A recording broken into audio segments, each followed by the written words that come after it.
Doctor साहब हैं जो पीएचडी होल्डर हैं सैंडलवुड से। मेरी एमएससी बायोटेक है, पीएचडी सैंडलवुड रिसर्च इंस्टीट्यूट है जिसका नाम है institute of would science and technology Bangalore.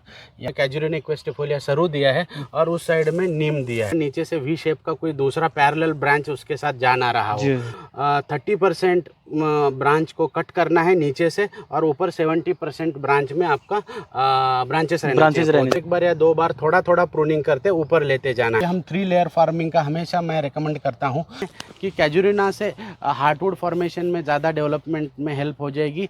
चंदन की खेती जो है वो किसानों के लिए कितना इनकम देने वाली है, क्योंकि बात सारा जो मामला होता है वो इनकम के सराउंडिंग घूमता है। बिल्कुल बिल्कुल। तो क्या ये खेती किसानों को जैसे यूट्यूब पे कहते हैं कि आप करोड़पति बन जाओगे, अरबपति बन जाओगे, ऐसा कुछ है या फिर ये फेक न्यूज़ है सारी की सारी? ऐसी बात नहीं है। देखिए, चंदन एक बहुत ही इम्पॉर्टेंट, बहुत ही महंगा पौधा है, बहुत ही महंगी लकड़ी बिकी जाती है इसमें। आप ये थ्रू आउट वर्ल्ड की भी बात करते हैं तो वर्ल्ड में सबसे बेस्ट जो लकड़ी की वैरायटी आती है उसमें आप देखोगे तो जैसे अफ्रीकन ब्लैकवुड है, ओके, वैसे इंडिया का सैंडलवुड जो है, सफ़ेद चंदन, ये सैंडलवुड का लकड़ी एक वर्ल्ड में द बेस्ट महंगा लकड़ी बिकता है, क्योंकि इसके लकड़ी में से जो ऑयल होता है अल्फान बीटा सैंटल ऑयल, वो बहुत सारे फार्मास्यूटिकल यूजेस में जाता है, फ्रेगरेंस इंडस्ट्री में यूज़ होता है, इसीलिए ये बहुत अच्छी और महंगा बिकने वाली लकड़ी है। तो बिल्कुल लगाना चाहिए, बट तरीके से अच्छे से प्लान करके लगाना चाहिए। ये नहीं कि किसी ने उठाया और लगा दिया।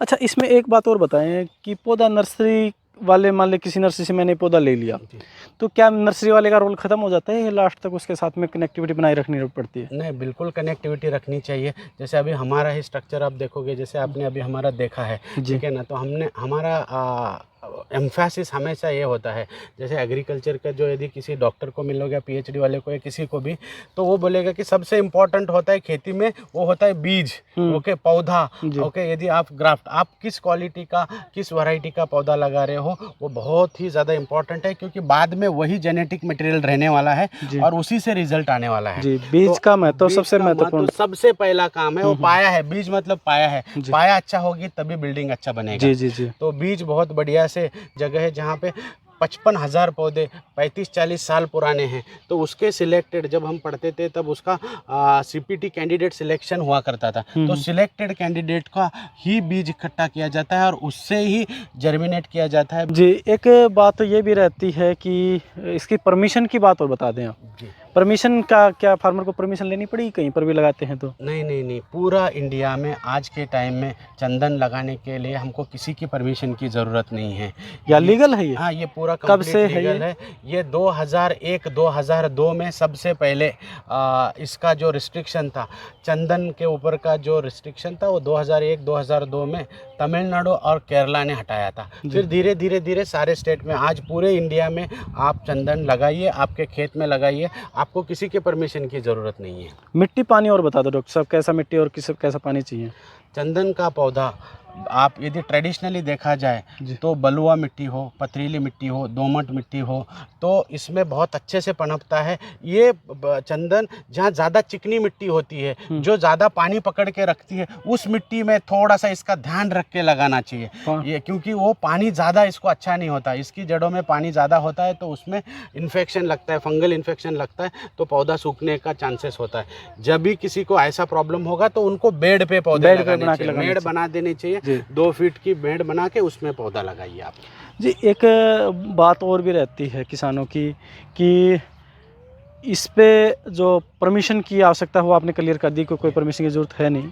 क्या कटाई के समय भी हमें कोई परमिशन की चाहिए? बिल्कुल, अब बिल्कुल बराबर बात है। कटाई के टाइम पे परमिशन की ज़रूरत होती है, क्योंकि हमेशा हर एक स्टेट में चंदन का जो पौधा है ये कम संख्या में होने की वजह से फॉरेस्ट वालों को पता होना चाहिए कि ये पौधा कहाँ से आया हुआ है, किस खेत में से कटा है। इसीलिए कटाई से पहले हमको एक लेटर लिखना पड़ता है फॉरेस्ट डिपार्टमेंट के, आपके रिस्पेक्टिव जो अधिकारी होते हैं, जैसे RFO बोलते हैं, रेंज फॉरेस्ट ऑफिसर होते हैं, हमारे उनको इधर DFO। हाँ। तो आपने बताया फॉरेस्ट ऑफिसर है, उसको हम क्या लिखित में देते हैं कहीं पर, क्या देते हाँ हैं? यस, जैसे कि देखिए अभी हम लोग क्या करते हैं, चंदन लगाने के बाद आपके गांव में जो पटवारी होते हैं, जो हमारे खेती के कागज होते हैं, जैसे गुजरात में उसको 7/12 बोलते हैं, किसी में खस्ता कचरा बोलते हैं, हाँ, तो हमारे वो यहाँ वो आपके यहाँ क्या बोलते हैं? पटवारी बोलता है, हाँ, लेखा जोखा। पटवारी लेखा जोखी जो होती है ना, जो खेत का कागज में, उसमें हम लिखवाते हैं कि भैया मैंने 2025 में 500 पौधे चंदन के लगाए हैं, तो वो एंट्री हम खेत में वो कागज पे करके रख देते हैं। जब मेरा तो